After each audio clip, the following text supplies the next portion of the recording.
En esta ocasión analizaremos el sexenio de Adolfo Ruiz Cortines, que transcurrió de 1952 a 1958. Una vez analizados los sexenios previos, tanto de Ávila Camacho como de Miguel Alemán Valdés, es momento de centrarnos en este sexenio que para muchas historiadoras e historiadores es un sexenio que, al igual que su protagonista, el presidente Ruiz Cortines, pues resulta hasta cierto punto irrelevante. Y lo cierto es que, como lo veremos en esta presentación, hay diversos elementos que es importante destacar para entender precisamente lo que será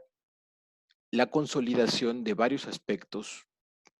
políticos, económicos y sociales en la historia de nuestro país posterior a la Segunda Guerra Mundial. Y la presentación está estructurada en torno a tres apartados. Un apartado introductorio en donde señalaremos algunos rasgos generales del sexenio de Ruiz Cortines. Un segundo punto centrado en el análisis del contexto inicial de Ruiz Cortines y que en buena medida será la herencia de Alemán Valdés a su sucesor. Y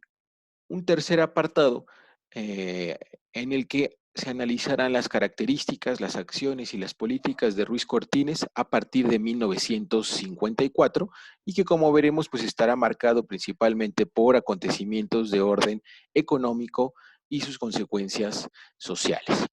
Bien, por supuesto que el gobierno de su antecesor, Miguel Alemán Valdés, como ya lo habíamos mencionado en la sesión anterior, se había caracterizado por consolidar o confirmar la derechización que a su vez había comenzado Ávila Camacho desde 1940. Esta derechización continuó en el sexenio de Alemán Valdés a través de una serie de apoyos económicos, políticos y sociales a la burguesía tanto nacional como extranjera, así como al haberle puesto término de facto al reparto de tierras que había vivido su esplendor durante el sexenio de Lázaro Cárdenas, pero que decayó de manera gradual con Ávila Camacho y sobre todo con Alemán Valdés. Adicionalmente, esa derechización señalamos que estuvo marcada también por una cercanía cada vez mayor con los gobiernos de los Estados Unidos y sobre todo sus intereses económicos y estratégicos ya en el contexto de la Guerra Fría y por supuesto también de manera muy específica en el caso del sexenio de Alemán, pues una serie de acusaciones de corrupción en contra del propio presidente alemán, de la mayoría de los integrantes de su gabinete y que pues habían marcado particularmente ya la etapa de su sexenio y que se reflejaban en un lema propio de aquellos años que era tener poder para poder tener. Bien, ahora, aparte de esta herencia, pues nada favorable para Ruiz Cortines del sexenio anterior, pues obviamente habrá que destacar como parte de esta introducción que con la llegada de este personaje a la presidencia en 1952, ¿sí? Pues se establecieron algunas posibilidades de transformación debido a lo que habían sido sus antecedentes en el sexenio previo. Él fue secretario de Gobernación con Alemania y por lo tanto le tocó gran parte de la negociación con grupos opositores dentro del sexenio de Alemania y vaya que hubo mucho, sobre todo dentro del movimiento obrero, el movimiento social, el movimiento campesino en particular, en donde él se destacó por mantener un perfil bastante bajo, ¿no? Sin necesidad de reflectores como sí lo habían tenido otros integrantes del gabinete de Alemán, así como por mantener una imagen austera, ¿sí? Que por supuesto contrastaba con la imagen del presidente que hacían alarde de su enriquecimiento tras el paso por la administración pública en aquellos años, ¿no? Esa era básicamente una de las principales fortalezas de Ruiz Cortines y estaba por confirmarse o no a lo largo de su sexenio. Ahora, ¿qué es lo más importante y que vamos a analizar a fondo en esta presentación durante el sexenio de Ruiz Cortines? Pues básicamente los factores de orden económico.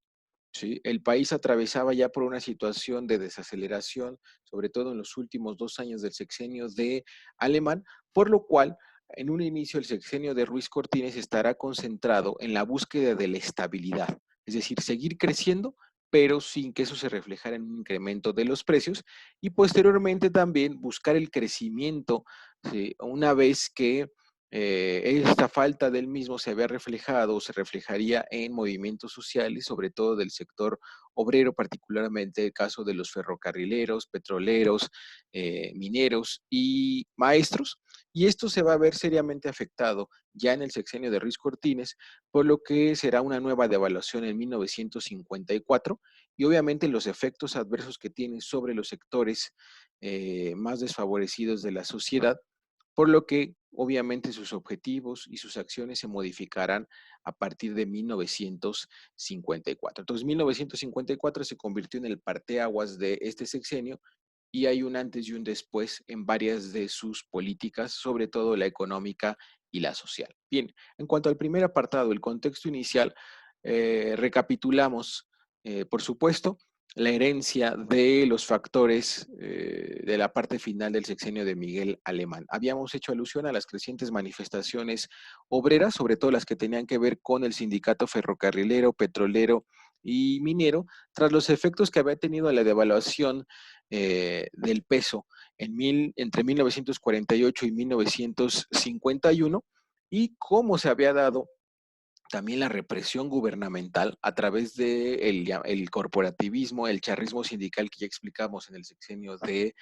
Alemán y que obviamente no van a resolver de fondo estas movilizaciones, sino que las van a heredar al sexenio de Ruiz Cortines. Ahora, en otro ámbito también el gobierno de Ruiz Cortines llega desgastado por ser también miembro del Partido Revolucionario Institucional, partido que en su momento había visto con buenos ojos la posibilidad de la reelección del propio Alemán o en su defecto, ¿no? El que un personaje muy cercano a él, lo cual constituiría pues una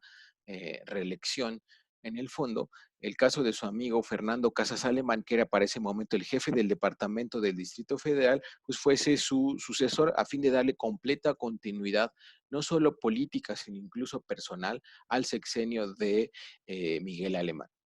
Ambas posibilidades finalmente fueron canceladas por una serie de factores, tanto al interior del propio PRI como en el ámbito de la vida política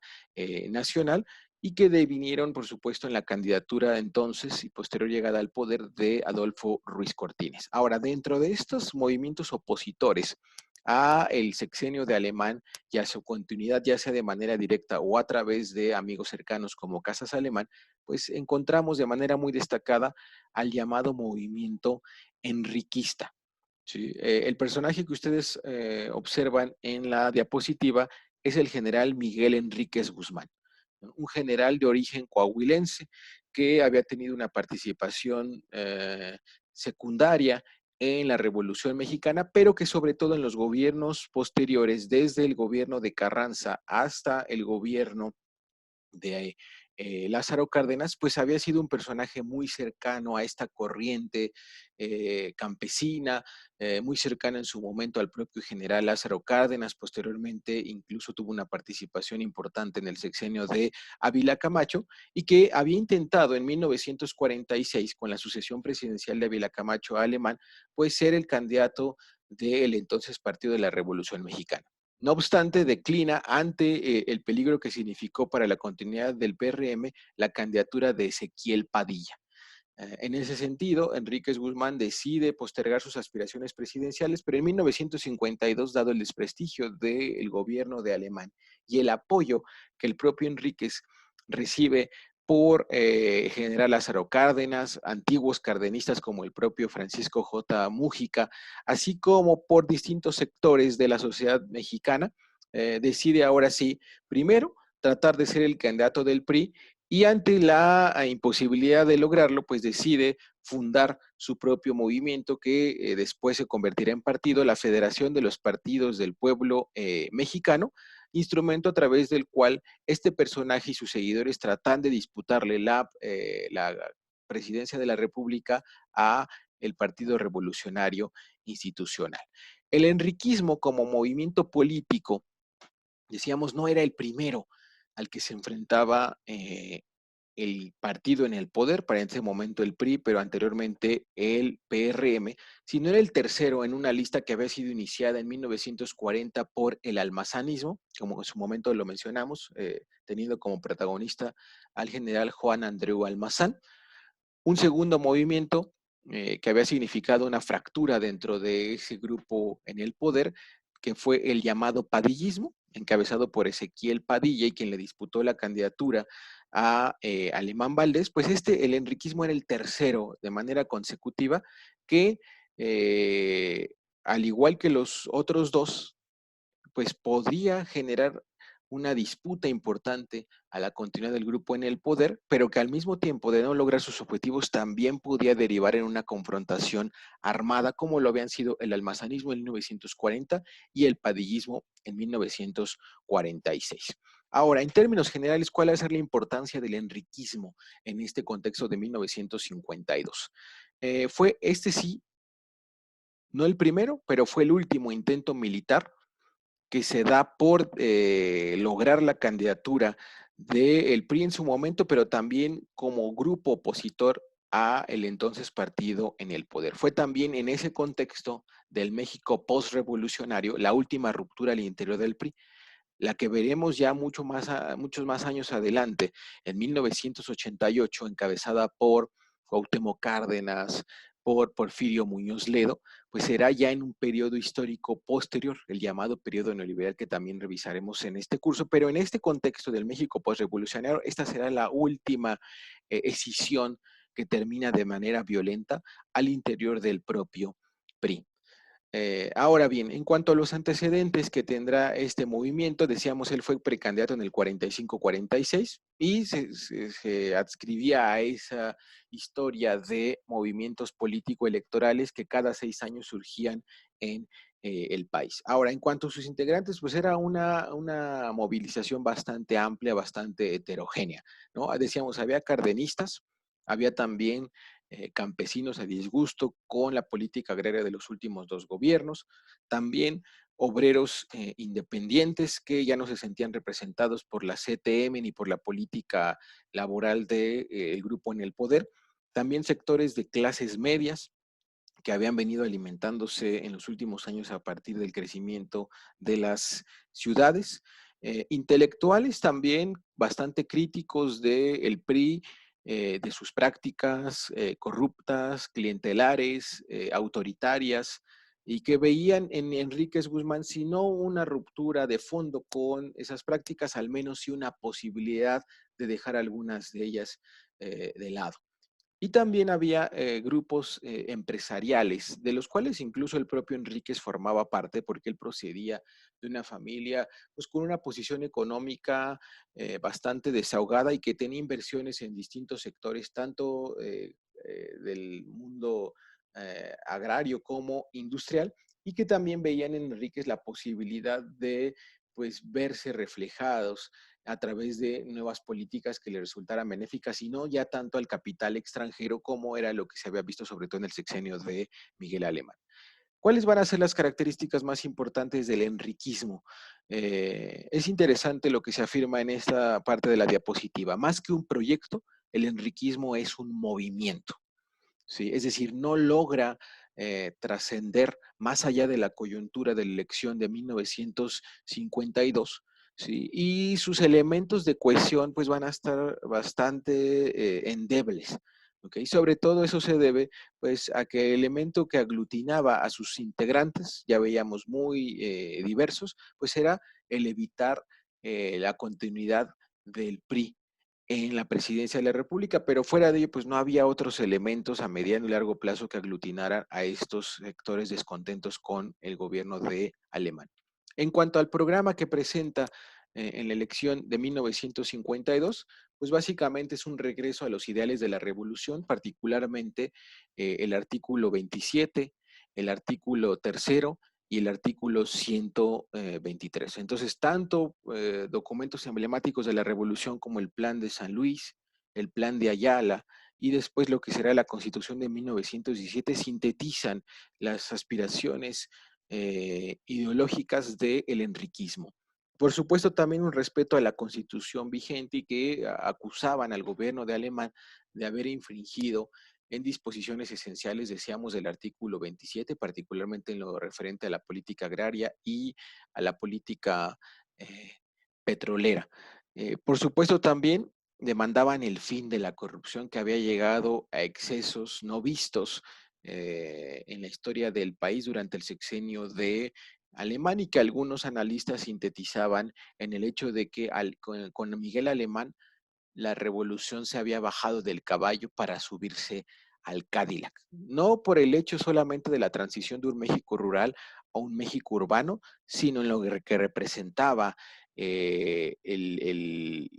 exceso de riqueza que había acumulado la clase política al amparo del presidente alemán.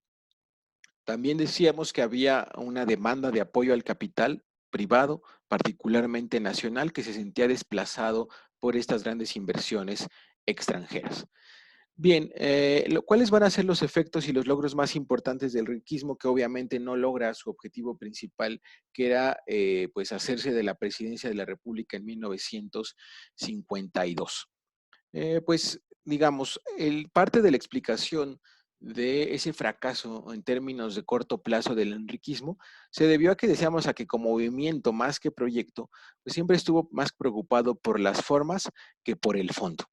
Sí, esa situación, si bien le facilita en su momento acercarse a sectores importantes de la población, no son sectores mayoritarios, ¿no? No, los sectores mayoritarios del país en 1952 no se sienten motivados, no se sienten representados por el enriquismo a través de su programa y por lo tanto no participan de manera muy activa ni numerosa en los mítines y por supuesto en la votación. Esta situación se reflejó en el hecho de que Enríquez Guzmán obtuvo, según las cifras oficiales, 15% de la población, algo así como 580,000 votos, frente a los más de 2,700,000 votos, es decir, el 74% que obtuvo su adversario, Adolfo Ruiz Cortines. Ahora, si bien en ese momento, en 1952, el enriquismo mostró parte del descontento de la sociedad mexicana, clases medias, obreros, campesinos, empresarios, intelectuales, no logró trascender más allá de ese contexto. Es decir, la Federación de Partidos del Pueblo y el enriquismo como tal no tuvo una vida política más allá de 1952, lo cual impidió que para futuras elecciones pues se acumulara esta experiencia obtenida en este proceso electoral, se corrigieran algunos errores, se dotara de estructura y trascendiera de ser un movimiento ahora sí una alternativa organizada, pero no dejó de ser por supuesto una muestra del descontento que se tenía ya con los últimos sexenios del Partido Revolucionario Institucional. Ahora bien, una vez que los enriquistas van a ser la mayoría de ellos obligados a desarticularse, a desorganizarse. Algunos de ellos incluso fueron asesinados en algunas de las manifestaciones post elección de Ruiz Cortines. El propio Enríquez Guzmán, por ejemplo, tiene que salir del país y desaparecer de la vida pública desde 1952 hasta 1971, cuando vuelve a nuestro país y recibe un reconocimiento por parte del entonces presidente Luis Echeverría. Pero digamos, una vez que el enriquismo es liquidado, lo que busca el nuevo presidente es manifestar una política de contraste, diferenciarse del sexenio anterior, a pesar de que él mismo había sido parte fundamental de dicho sexenio, donde ocupó la Secretaría de Gobernación, y por ello se va a promover un estilo de gobierno diferente al de su antecesor, Miguel Alemán, ¿no? Por supuesto, en este sentido, se busca un cambio en la imagen, ¿sí? Buscando sobre todo aparentar una política de austeridad y de moral pública bastante diferente a la de el sexenio de eh, Alemán, y eso, por supuesto, como un mecanismo que permita, ahí sí, avanzar los intereses estructurales del grupo en el poder y que será la consolidación capitalista bajo las características que había asumido desde el sexenio de Ávila Camacho y después con Alemán, y después, por supuesto, recuperar la estabilidad y la legitimidad política que se habían desgastado seriamente durante los 6 años anteriores. Por supuesto que si esto no fue suficiente, esa política de contraste, de austeridad, de moral pública, que incluso el propio Ruiz Cortines pues representaba físicamente, pues también quedó abierta la puerta y se utilizó en varias ocasiones para perseguir, reprimir y asesinar a aquellos disidentes que no creían ni le daban un voto de confianza al gobierno de Ruiz Cortines. En cuanto a las condiciones económicas, en este primer año del gobierno de Ruiz Cortines, señalábamos ya la desaceleración que se había vivido en 1952 y que se va a traducir en estancamiento a partir de 1953. Obviamente esta desaceleración y ese estancamiento tienen efectos importantes en el salario, ¿sí?, que se habían venido acumulando desde la devaluación de 1948, y ello también acompañado de un proceso inflacionario, es decir, un aumento sostenido de precios que había restado capacidad de compra a la mayor parte de la población mexicana en aquellos años. Frente a ese contexto, que no era favorable, el gobierno de Ruiz Cortines anuncia lo que será un programa de profundización del proyecto industrializador que había comenzado Ávila Camacho y sobre todo había avanzado Alemán Valdés. Obviamente se continuaría con la industrialización, pero tratando de mantener un ritmo más pausado que el gobierno anterior a fin de estabilizar algunas de las principales variables macroeconómicas, particularmente el tema de la inflación, para que ese aumento de precios no anulara en los hechos los incrementos salariales que se habían tenido que ir realizando ante la devaluación y la desaceleración económica de los años previos. Ahora, de manera específica, en materia de política económica, ¿qué se esperaba en este sexenio? Un aumento de la inversión pública, ¿no? Habíamos dicho que el Estado mexicano se va a constituir en el principal actor económico desde el cardenismo, pues esa característica no se perdería, sino que se fortalecería en este sexenio. Ahora, si bien se iba a respaldar al capital privado, ese capital privado, en este caso, iba a ser el capital privado nacional, porque precisamente pues parte de esos empresarios nacionales habían apoyado y habían visto con buenos ojos la candidatura de Enríquez Guzmán. Entonces, a fin de ganarse nuevamente el apoyo de esa burguesía nacional, pues aquí se anunciaban una serie de prebendas y de beneficios a ese capital mexicano.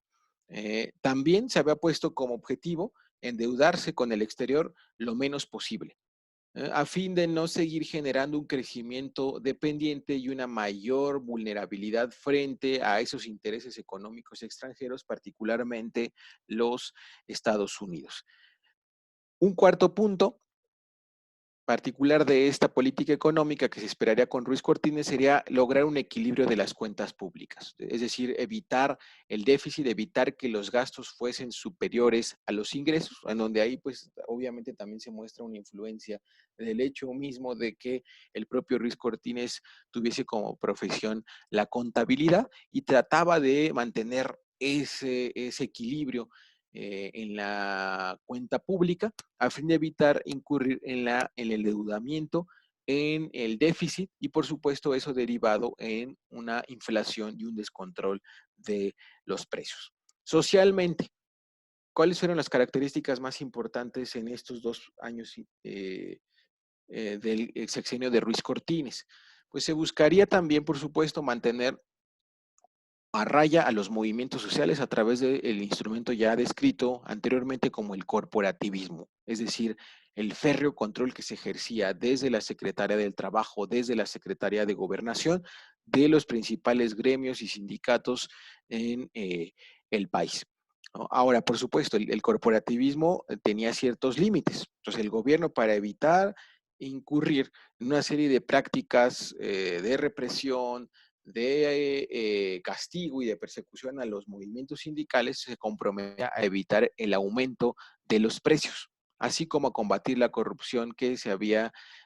pues descontrolado en el sexenio anterior. Decíamos que como parte de estos cambios en su discurso en su política social,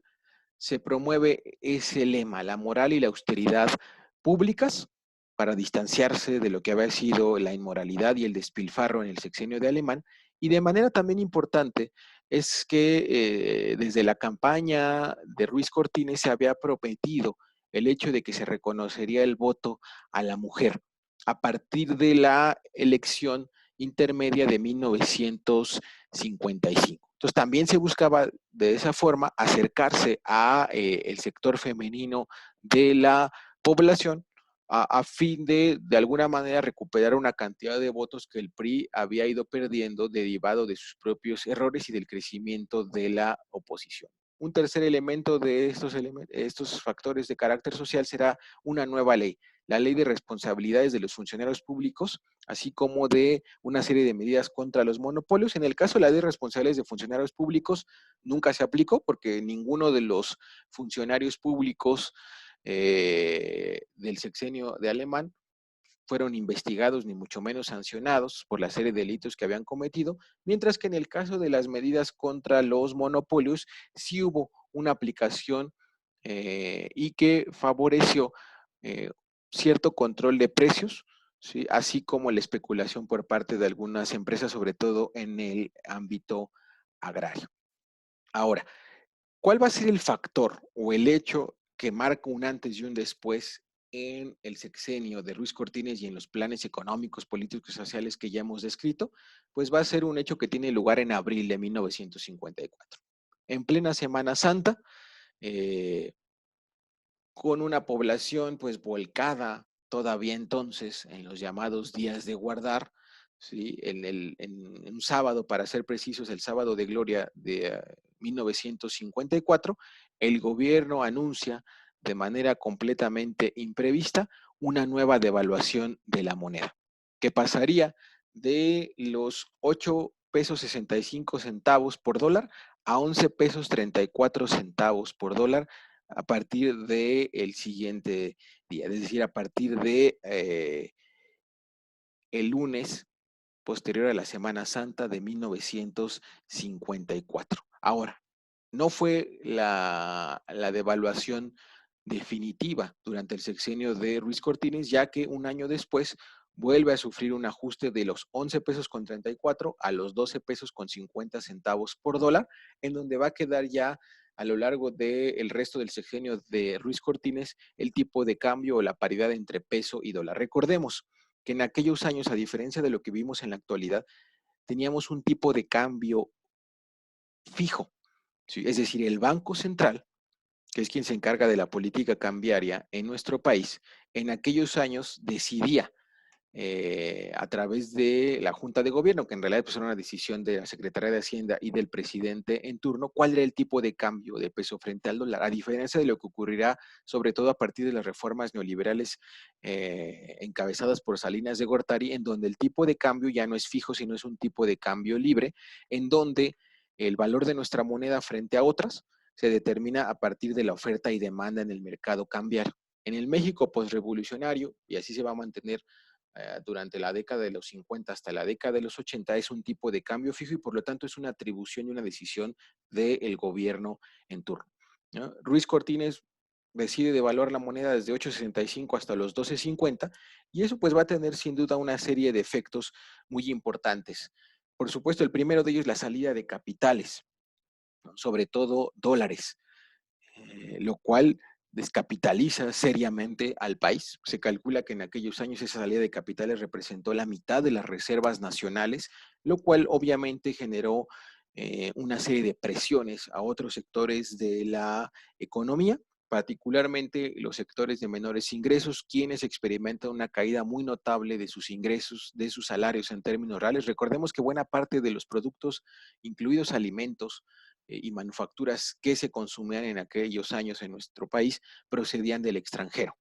Si nuestra moneda valía menos ahora frente al dólar, pues esos bienes traídos del extranjero, esas importaciones, se encarecían. Entonces se perdía poder adquisitivo, se perdía capacidad de compra y por lo tanto el nivel de vida de aquellos sectores que no podían contrarrestar esta devaluación del peso, pues se veía afectado. Ahora, los pocos que se habían beneficiados por esta devaluación eran los exportadores.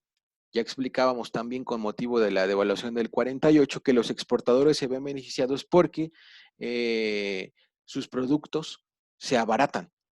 ¿no? Frente a los compradores o a los clientes que hay en el extranjero. Esos clientes tienen que destinar menos dólares para comprar la misma cantidad de bienes procedentes de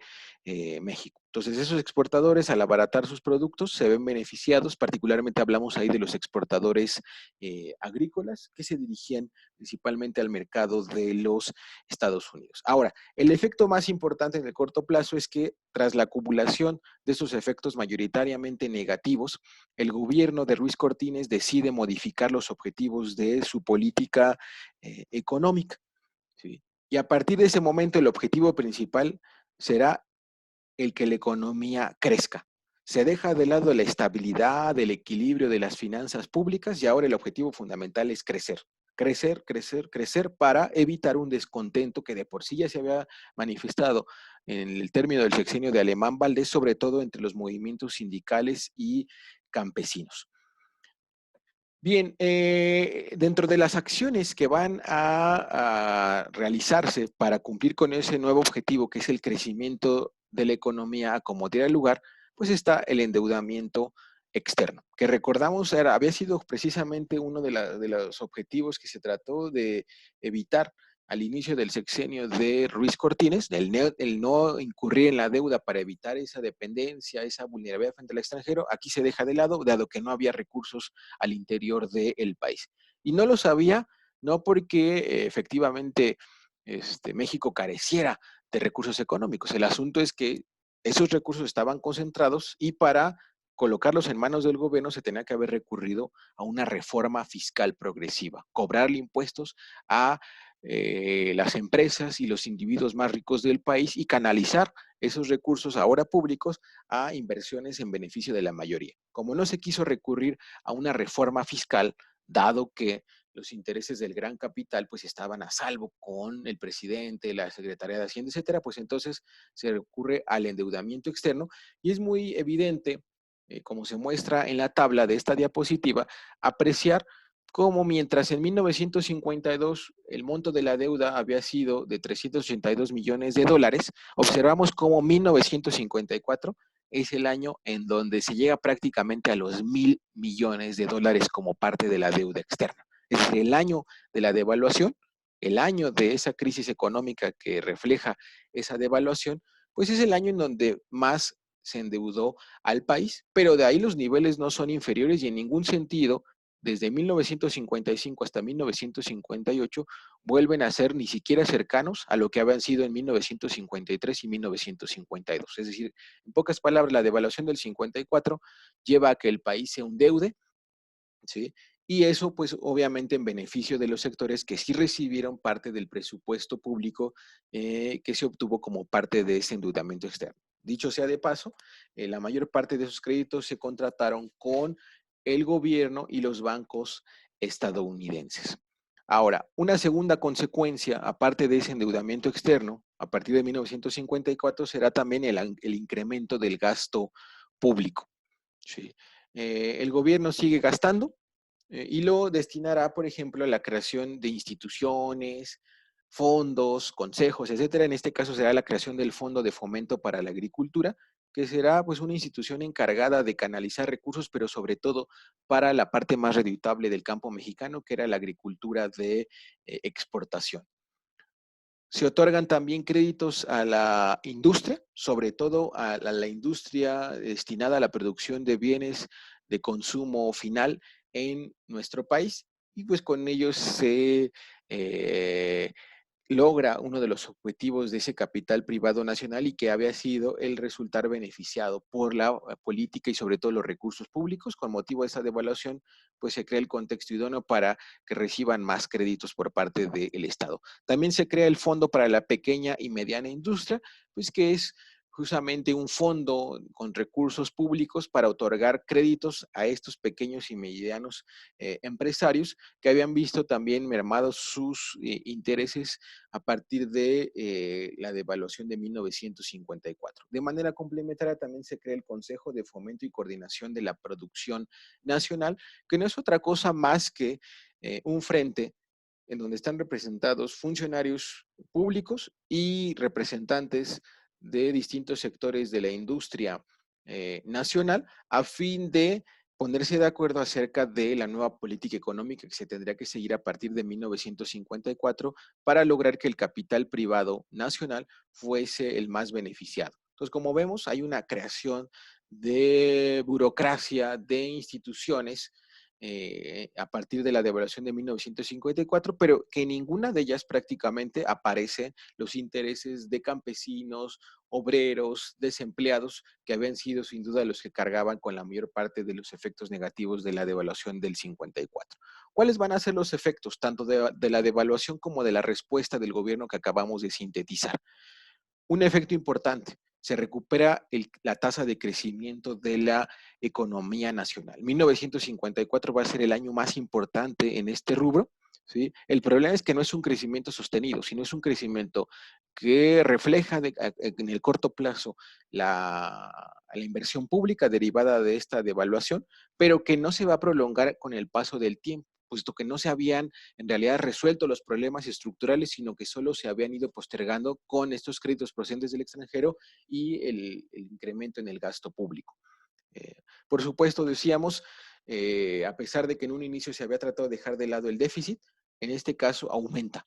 En 1954 se produjo un aumento de un poco más del 1% del déficit en las finanzas públicas, es decir, se gastó más de lo que ingresó y eso obviamente pues porque no se había realizado una reforma fiscal que fortaleciera los ingresos del gobierno, sino que el gobierno se dedicó a gastar, a otorgar créditos, sobre todo a pequeños, medianos y grandes empresarios, pero no cobrándoles los impuestos que pudieran mantener en equilibrio las finanzas públicas. También se produjo un incremento de la inflación, casi del 10% en 1954,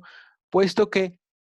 en realidad no se atendió la producción de los bienes de mayor demanda, sino que se recuperó la producción, pero de aquellos bienes de las empresas mexicanas y extranjeras que no necesariamente lograron equilibrar la oferta y la demanda. También la inversión privada, tanto nacional como extranjera, se vio respaldada por este programa del gobierno después de la devaluación de 1954 y por lo tanto aumenta del 14 al 40% a partir de ese momento, lo cual pues significaba que veían con buenos ojos la política post-devaluación que siguió el gobierno de Ruiz Cortines. Por supuesto que una vez que la crisis del 54 se supera, el sector empresarial comienza a presionar al Estado para que se retire de la actividad económica, por lo que ya en los últimos años del sexenio de Ruiz Cortines veríamos cómo se promueve una política de crecimiento con estabilización de precios. Es decir, el gobierno debe seguir apuntalando el crecimiento del PIB, pero esto sin que se produjese necesariamente un desequilibrio de los precios. Y no por otra cosa más que porque los efectos sociales ya se dejarían sentir mucho más fuertes en los últimos 2 años y por lo tanto el gobierno veía con gran preocupación que si se mantenía la inflación al alza, pues esto derivaría probablemente en un mayor número de huelgas, una mayor cantidad de acciones de protesta por parte de obreros y campesinos ante el abandono en el que se les había dejado con la serie de medidas posteriores a la devaluación de 1954. En esta tabla ustedes pueden apreciar una síntesis numérica de los indicadores económicos a lo largo del sexenio de Ruiz Cortines. Destacando en la primera columna el porcentaje del PIB, que decíamos en 1954 llegó prácticamente al 10%, que fue el mejor resultado que se tuvo en esos términos durante este sexenio, y vemos cómo gradualmente se va desacelerando, al punto que 1958 pues prácticamente es la mitad de lo que se había logrado en 1954 y que en su momento pues prenderá nuevamente los focos rojos de la economía y la clase política ante un año de sucesión presidencial como lo es 1958. Y vemos cómo en el caso de la inflación, pues esta se incrementa de manera muy notable en 1954 y prácticamente pues va de la mano de los resultados económicos. Tal vez en ese rubro, entre crecimiento del PIB e inflación, el mejor año, pues sin duda lo es el año de 1956, donde el PIB crece casi 7%, mientras que los precios solo hacen 0.5%. Pero en el resto de los años, pues vemos cómo hay un proceso inflacionario y en el cual al incrementarse los precios, pues eso anula el aumento de la economía en términos reales. Y en la última columna, pues es la columna del tipo de cambio, ¿no? Decíamos, Ruiz Cortines comenzó con un tipo de cambio 8 pesos 65 centavos por dólar, ¿sí? Y vemos cómo a partir de 1954 pues se aprecia esa devaluación de la moneda que va a tener pues una serie de efectos mayoritariamente negativos para el país. Ahora, ¿qué ocurre? Decíamos, se modifica la política económica, pero en términos sociales, ¿sí? No hay una prioridad para el gobierno. Por lo tanto, hay un descontento de la gran parte de la sociedad mexicana después de abril de 1954. ¿Sí? Hay un descontento generalizado. Eso también se manifiesta en una serie de movilizaciones, sobre todo obreras, particularmente derivadas por el hecho de que los salarios, decíamos, no crecen en términos reales, solo, digamos, crecen, pero son anulados por el aumento de los precios. Hay un aumento también notable del desempleo y también un aumento de la represión. Ante ese contexto,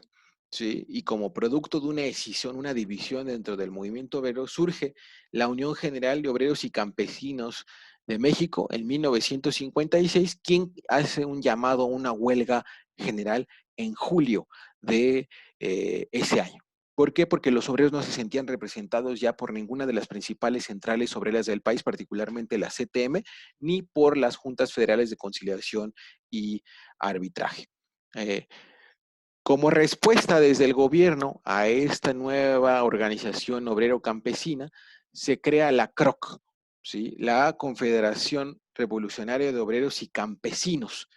por supuesto afiliada al PRI y como parte de esta política corporativista, y que tiene el objetivo fundamentalmente de encauzar, ¿sí? De cooptar parte de ese descontento que se había puesto de manifiesto con la creación de la Unión General en 1956 y que de alguna manera pues busca revivir lo que ya la CTM había venido perdiendo. Como fue insuficiente, ¿sí? También se crea el bloque de unidad obrera conocida como BUO. Esta fue una iniciativa de Fidel Velázquez, un líder histórico, corrupto, por supuesto, dentro de la CTM, ¿okay? Y que busca también de alguna manera lograr la cooptación del movimiento obrero y por lo tanto el control del gobierno hacia esa insurgencia sindical, pero que en los hechos, pues evidentemente no responde a las demandas y necesidades de esa clase obrera sumamente golpeada por la política económica del gobierno de Ruiz Cortines y de sus antecesores. En ese contexto, y a pesar de estos esfuerzos del gobierno a través de la CROC, a través de BUO, por cooptar y encauzar el movimiento obrero por las vías institucionales, corporativistas, este sexenio es particularmente importante por tres movimientos sociales. El movimiento magisterial, que llega a su esplendor en 1956 a través del movimiento revolucionario magisterial, por sus siglas MRM, encabezado por el maestro Otón Salazar. ¿Sí? Otón Salazar era un docente que se había caracterizado por manifestar su descontento con las medidas y los acuerdos que habían emanado del Sindicato Nacional de Trabajadores de la Educación, el CENTE, particularmente en lo concerniente a la revisión salarial y a los procesos de elección dentro del propio sindicato. Otón Salazar logra que su movimiento que surge en el entonces Distrito Federal, particularmente la sección novena, se fortalezca y desde ahí se logra vincular a otros movimientos sociales que de manera importante van a irse enlazando, van a irse concatenando entre 1956 y 1958, Y particularmente importante ahí será el caso del movimiento ferrocarrilero. Pero entre el movimiento magisterial del 56 y el movimiento ferroviario de 1958 encontramos, y es importante referirnos a el movimiento campesino que va a recurrir a la estrategia de la toma de tierras, ¿sí? Sobre todo en el norte del país, en Sinaloa, donde logran ocupar 2.000 hectáreas, en la región de La Laguna, en Coahuila, en Chihuahua, en Sonora, en Nayarit, en donde en conjunto logran ocupar más de 500.000 de hectáreas. ¿Sí? Estos movimientos de invasiones de tierra pues representan la desesperación y la radicalización de una parte del campesinado mexicano que ante el abandono de los gobiernos desde Ávila Camacho hasta el de Ruiz Cortines, no solo por la reducción del reparto de tierras, sino porque no se destinaban créditos, no se realizaban obras de infraestructura, particularmente de riego, pues deciden recurrir a esta ocupación de tierras que llevarán a que el gobierno eh, reaccione enviando a el ejército para impedir la continuación de esas ocupaciones de tierra. Se encarcela a algunos de esos líderes campesinos, acusándoles, por supuesto, del despojo de dichas tierras, pero en otros casos también se lleva a cabo la expropiación de tierras en beneficio de los campesinos. Entonces, obviamente, la mayor parte de esas tierras son devueltas a sus antiguos propietarios, otras son expropiadas en beneficio de algunos campesinos, pero muestran estas invasiones de tierra el descontento y sobre todo la organización, porque para poder llevarlas a cabo, por supuesto, había meses e incluso años de preparación, de planeación, de discusión dentro de esas organizaciones campesinas. Como decíamos, algunas de ellas van a ser disueltas producto de la represión o el encarcelamiento de sus líderes, pero otras, particularmente el caso de Rubén Jaramillo y Celestino Gasca, ¿sí? Van a ser orilladas ante esta respuesta del gobierno a su radicalización y la toma de las armas que veremos con mucho más fuerza en el sexenio de Adolfo López Mateos. Y por supuesto, el movimiento más importante de estos que tienen lugar en el sexenio de Ruiz Cortines será el movimiento ferrocarrilero encabezado por Demetrio Vallejo y Valentín Campa. ¿Sí? Ya en años anteriores, los trabajadores del riel, como se les conocía, pues habían dado muestras claras de su organización, ¿sí? De su independencia y de su rechazo a la política obrera, a la política salarial, al corporativismo y al charrismo sindical promovidos desde la clase reinante, desde los grupos en el poder. ¿Sí? Pero en este sexenio pues van a dar muestra de su capacidad de organización y de acción, convocando a distintos paros, convocando a movilizaciones, manifestaciones, ¿sí? Y que van a ser imposibles de detener por la vía tradicional, el corporativismo, el charrismo sindical, la intimidación, el encarcelamiento de sus líderes, pues también por el aprendizaje que el movimiento ferrocarrilero a través del sindicato ferroviario pues había acumulado a lo largo del tiempo, por lo numeroso también de este sindicato, pero también por tener una dirigencia a prueba de cualquier tipo de amenaza, a prueba de cualquier tipo de intento de cooptación, como lo eran justamente los personajes que aparecen ahí en la parte superior izquierda, Valentín Campa y Demetrio Vallejo, que la mayor parte de su vida pues había transcurrido en la prisión, ¿sí? Particularmente la prisión de Lecumberri, a donde iban a parar pues gran parte de los presos políticos de estos años acusados bajo el delito de disolución social que estaba presente en el artículo 145 bis del Código Penal de nuestro país, ¿sí? Pero que a pesar de ser aprendidos y detenidos no habían traicionado al movimiento del cual ellos solo eran una parte activa. Aparece también ahí el maestro Otón Salazar, que decíamos fue importante en 1956 y 1958, porque a pesar de la represión de la que él mismo fue objeto, ¿sí? Logró un incremento salarial del 30% y sobre todo un efecto que hasta nuestros días podemos apreciar y que es el reconocimiento de la sección novena dentro del Sindicato Nacional de Trabajadores de la Educación y que se ha mantenido como una sección disidente. ¿sí? Una sección que no se somete a los designios de ese sindicato, que sí, ese sí en su mayoría ha sido un sindicato cooptado por el gobierno a través de líderes charros, pero la sección novena, desde el movimiento de Otón Salazar en el 56 y hasta la fecha, se ha mantenido como una sección disidente. Y pues las otras imágenes muestran de manera muy simbólica lo que fue parte de la lucha obrera, de la lucha campesina en los años del sexenio de Ruiz Cortines, y en donde había no solo una conciencia y una organización de clases, sino también, como se puede apreciar en la fotografía, una conciencia antiimperialista, por lo que muchos de estos campesinos y obreros se habían visto como el sometimiento de nuestro país a los intereses económicos, políticos, geopolíticos de los Estados Unidos. Y bueno, la última imagen que muestra una hoz, ¿sí? Muestra ahí eh, una mazorca y por supuesto también una carrillera, pues pone en evidencia cómo, así como el gobierno de Ruiz Cortines se pone de lado completamente de los intereses empresariales, tanto nacionales como extranjeros, pues también hay una respuesta de los movimientos sociales y vemos la unión de campesinos, obreros, algunos de ellos, ¿sí?, que optarán por las armas a partir de la represión del gobierno Ruiz Cortinista. Bien, con esta diapositiva llegamos al término de esta explicación sobre el sexenio de Ruiz Cortines. Quedan pendientes, por supuesto, las conclusiones, pero esa es parte de la actividad de cierre que yo les voy a pedir para el análisis de este sexenio. Les pediré una conclusión en el terreno político,